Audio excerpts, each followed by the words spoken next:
बूढ़ी माँ से धोखा, दुख भरी कहानी। लबों पर उसके कभी बद्दुआ नहीं होती, बस एक माँ है जो कभी खफा नहीं होती। फ़ोन पर, हेलो माँ, मैं रोहित बोल रहा हूँ। कैसी हो माँ? मैं ठीक हूँ बेटे। ये बताओ तुम कैसे हो? हम ठीक हैं माँ। माँ, आपकी बहुत याद आती है। अच्छा सुनो माँ, मैं अगले महीने इंडिया आ रहा हूँ तुम्हें लेने। क्या? हाँ माँ, अब हम सब साथ ही रहेंगे। मेरी शादी भी हो चुकी है। तुम्हें बहू से भी मिलना है। बहू का नाम है संगीता। माँ, संगीता भी तुम्हें बहुत याद करती है। संगीता कह रही थी माँ जी को अमेरिका ले आओ, वहाँ अकेली बहुत परेशान हो रही होगी। हेलो, सुन रही हो माँ? हाँ हाँ बेटे। बूढ़ी आंखों से खुशी की अश्रुधारा बह निकली।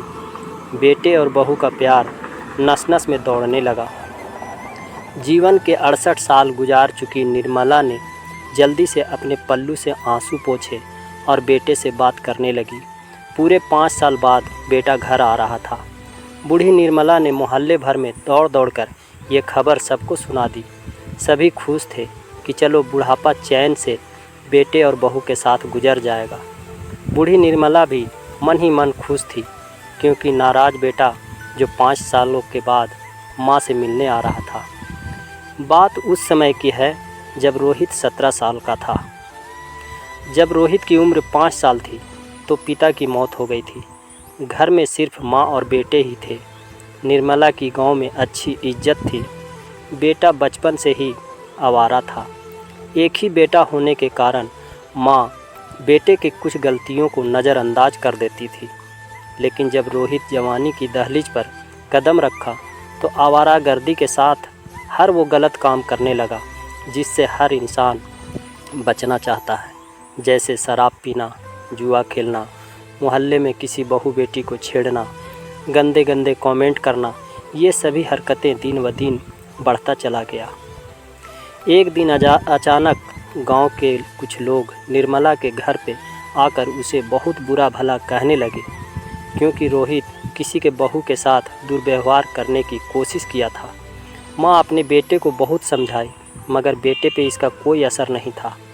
इसी तरह हर 4 दिन 5 दिन पे कोई न कोई घर पे आता और निर्मला को बहुत धमकी भरे लफ्ज़ों में बुरा भला कह के चला जाता, और निर्मला अपने बेटे के लिए हाथ जोड़कर खड़ी हो जाती। निर्मला बहुत चिंतित रहने लगी बेटे की हरकत से। सोचने लगी कितना प्यार से इसे पाला, मगर नालायक निकल गया। सारी इज्जत मिट्टी में मिला दिया। निर्मला ये सोच ही रही थी, कुछ ही देर बाद पूरे गांव के लोग लाठी डंडों के साथ आ धमके और बहुत भद्दी भद्दी गालियाँ बक रहे थे। माँ जब बाहर निकली तो पैरों तले ज़मीन खिसक गई, क्योंकि वे लोग रोहित को रस्सी से बांध रखे थे। रोहित के शरीर पे खून ही खून दिख रहा था। गांव वाले चिल्ला कर कह रहे थे, निर्मला, तुम इसे सज़ा दोगी या हम लोग सज़ा दें? नहीं नहीं, मेरे बेटे को माफ़ कर दीजिए। जैसा आप लोग कहेंगे वैसा ही करूँगी। गांव के लोग माँ के हाथों बेटे को 10 जूते पिटवाएं और अटल फैसला दिए कि अभी से ये लड़का इस गांव में दिखना नहीं चाहिए। आखिर वैसा ही हुआ। तब से निर्मला अकेली रहने लगी। कुछ साल गुजर जाने के बाद गांव में सब ठीक हो चुका था। निर्मला के साथ प्यार से लोग पेश आते थे। बुढ़ापे में अकेले जिए जा रही थी। तभी अचानक निर्मला को अपने बेटे का फ़ोन पे किया हुआ बात याद आता है। वो समय आ चुका था। माँ अपने बेटे का आने का इंतज़ार कर ही रही थी, तभी रोहित आ गया था। उसने कहा कि माँ, हमें जल्दी ही वापस जाना है, इसलिए जो भी रुपया पैसा किसी से लेना है वो लेकर रख लो, और तब तक मैं किसी प्रॉपर्टी डीलर से मकान की बात करता हूँ। मकान?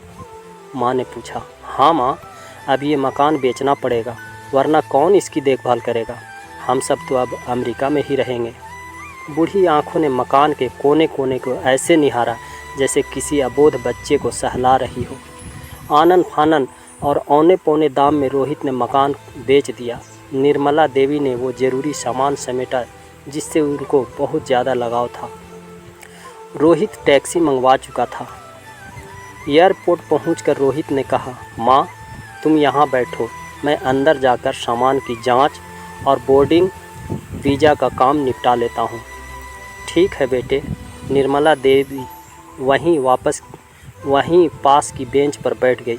काफ़ी समय बीत चुका था।